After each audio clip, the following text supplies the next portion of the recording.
At least Big Noon is going to Salt Lake City, and they recognize how huge of a matchup Texas Tech and Utah is. JT Wistrcill locked on Utes, Chris Level locked on Texas Tech.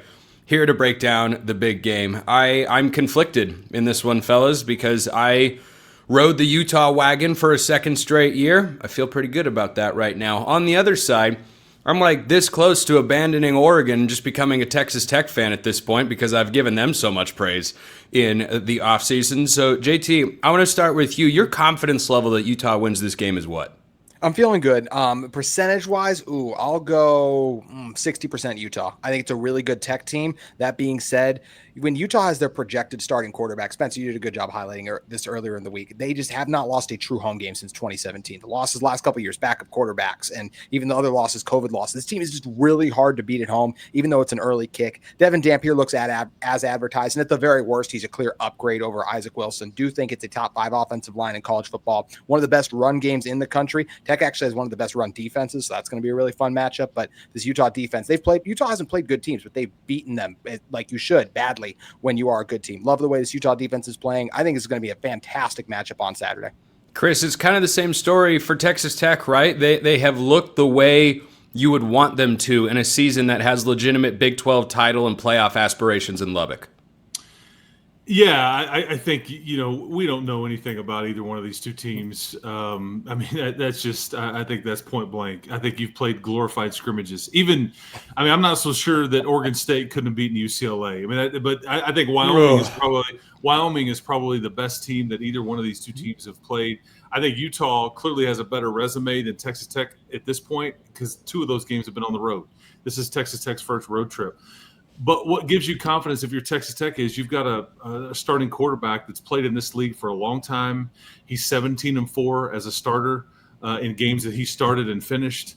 I know that they've got weapons on offense. I know they'll be able to score some points. I don't know if this is going to have to take 31. Is it 24? Is it 21? What kind of game are you going to get into? And honestly, it may come down to, can Texas Tech run the ball when they want to? And can Devin Dampier throw the ball when he wants to? That's what both teams are going to try to do to each other, in my opinion. And whoever answers that question probably wins that game. Gosh darn it, Chris. I want to come in this game and pick Utah, and then you drop a 17-4 stat at me with Baron Morton. He's healthy, right? Yep. Okay. Can I drop one? JT, yeah, go ahead. Yeah, go ahead. The other way, Baron Morton, in his last 3 games on the road against top 25 teams, he's thrown 5 interceptions to just 3 touchdowns. Oh. He also beat an undefeated Iowa State team last year in Ames, Iowa, when he wasn't healthy, and they went on to play for a Big 12 title. So I have no concerns about Baron Morton throwing it to the other team because we know JT's guy threw it to the other team a lot last year. Here we go. Okay. So, JT, let's talk about Devin Dampier. It has been impressive. By the way, Chris, the Oregon State comment warranted. Can I get out of watching Oregon State UCLA right now? That hypothetical? Yeah, yikes. Yeah, even if we got to my dream world of college football where we have promotion and relegation, if those two teams in a traditional Pac-12 showdown, RIP, were playing, I don't think I'd watch. I would text Blackerby and just say, I'm not covering that game on my show. I will not. And it's sad because it is. Like, I know Deshaun Foster. He was here as a running backs coach under Cliff Kingsbury. He's a good dude, but it just went off the rails quickly there. And Oregon State's a proud team. And what has happened to them in Washington State, it's just sad. It makes me frustrated as just a college football fan. But it's a different sport, different economics and things like that right now, as we know. Yeah, I hope they'll both be able to catch up one day. Washington State also. Oh, not great last time they took the football field. Let's get back to this one, though, JT, because Devin Dampier, I think it's fair to still wonder, what is he against a real Power 4 school, against UCLA? Yep, look great. UCLA got trounced by New Mexico. And look, Jason Eck, real good coach, but that UCLA team had more talent than New Mexico, but they did not have the requisite coaching to be considered really a Power 4 team on the field. So what are you looking for from Devin Dampier in this game to go out and get a win? I do want to see him deliver on 3rd and long because I do think he's going to be put in that situation frequently. You know, when Utah played UCLA, they were 16 for 18 on 3rd down because they were all 3rd and 4, 3rd and 3, like just short and manageable. Hold on, they were what? They were 16 for 18 on 3rd down. Oh my UCLA. gosh. We just got to talk about what a glorified in some ways FCS team UCLA was. So 16 of 18? Yeah.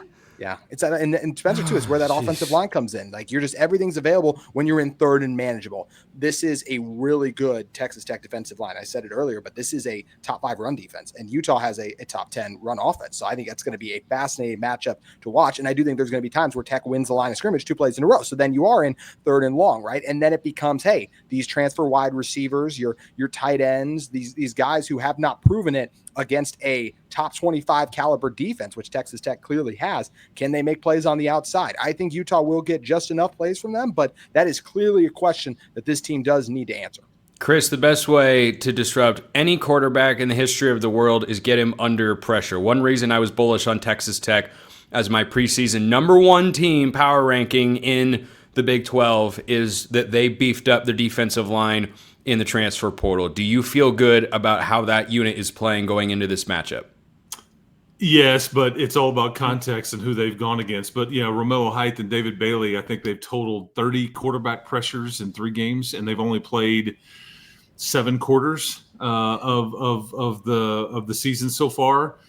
So, but the thing about Dampier is that sometimes it's when you pressure him, that's when he can hurt you the most. And that's what you have to be careful about. That's why, in my opinion, the other than Baron Morton, the key player for Texas Tech is the Big 12 Defensive Player of the Year in the preseason, Jacob Rodriguez, the middle linebacker. Because is he spying? Is he will heavily factor into whatever goes on, good or bad, for whatever Utah does on offense and Texas Tech's defensive effort. But you're very stout, and I know that as good as the offensive line is, and I think JT will agree. Analytically, I think JT would say this. Maybe their center is maybe the one guy that you're not as certain about, and lining up over him will be a 2nd-team All Big 12 defensive tackle from last year, and Lee Hunter, who's 320 pounds and very good. So, but you know what? We're probably spending all this time talking about this matchup. It may be the inverse. How is Utah's defensive line versus what Texas Tech tried to put together on their offensive line? Can they give Baron Morton enough time to hit those weapons and all that? If they can't, everything else we're talking about may not even matter. JT, give me your 1 key and your score prediction for Utah and Texas Tech this Saturday morning. I think get pressure on Morton. I mean, you look at it, his PFF grade drastically drops when he's pressured. He's 86% in a clean pocket, 35% when you get pressure in his face, and he has not performed as well on the road as he has at home. So I think the goal is to get pressure on him, and also for Utah, control the line of scrimmage, because theirs is going to be a fantastic matchup. Chris has done a great job of highlighting all week. There's going to be a ton of NFL personnel in attendance to watch how much elite talent is on the field for both sides. To me, Utah will get that pressure. This being a massive home game for Utah, the crowd is going to be ready to roll, and I think Utah, in large part due to Devin Dampier having a huge performance in this one, barely beats Texas Tech 28-27. It's going to be a great showcase for the Big 12 Conference. Chris, 1 key, 1 prediction. Prediction wise, I'm on the radio call, so I'm going to stay away from the okay. score. All right, fair enough. Yeah. We'll let you off the hook. But I've given you kind of the questions to ask, and if either one of those gets answered by either team, I think that goes a long way. But here's a fascinating thing about going into this one, because JT calls it a close game. I think 42% of Big 12 games last year were 1-score games. How confident does either coach feel about a game-winning kick or a meaningful kick at the end of this thing or in the middle of the fourth quarter? JT's guy was 1 of 4 last week. Shaking his head. But in Texas Tech is going to come into this thing having 2 kickers that they're still trying to sort out who their guy is, and neither guy is really flinched. They have a holdover in Stone Harrington, and they have one of their portal guys that came from Buffalo who was 19 of 21 last year, but he hasn't outright won the job. So far, they've been kind of rotating them, which seems kind of stressful to me. Like, okay, you got a meaningful kick here. You got to go win a game. Who you sending out there? And I don't know if I know the answer to that. So if it is a close one, What if I offer up that? Like who feels better about their kicking situation? So in the altitude. So there you go. Yeah, Utah's really quick, Spencer. True freshman kicker in the big noon spotlight, having just missed a couple last week. That does terrify me from a Utah perspective. Yeah, special teams. That third side of the ball can come and bite you. You know, I have been so bullish on Texas Tech all offseason. I have gave them all the praise that they deserve. My preseason number one team in the Big 12 power rankings here at Locked On College Football. I love the Red Raiders. I've been to Lubbock. I enjoyed my time there. I would go back. Utah. I would go back again. He's about to pick Utah. I'm going with the Utes. Let's go. I'm going with the Utes to beat Texas Tech 27-23 in Salt Lake City. You cannot, in good conscience, pick against Kyle Whittingham for his name for a moment there in Salt Lake City.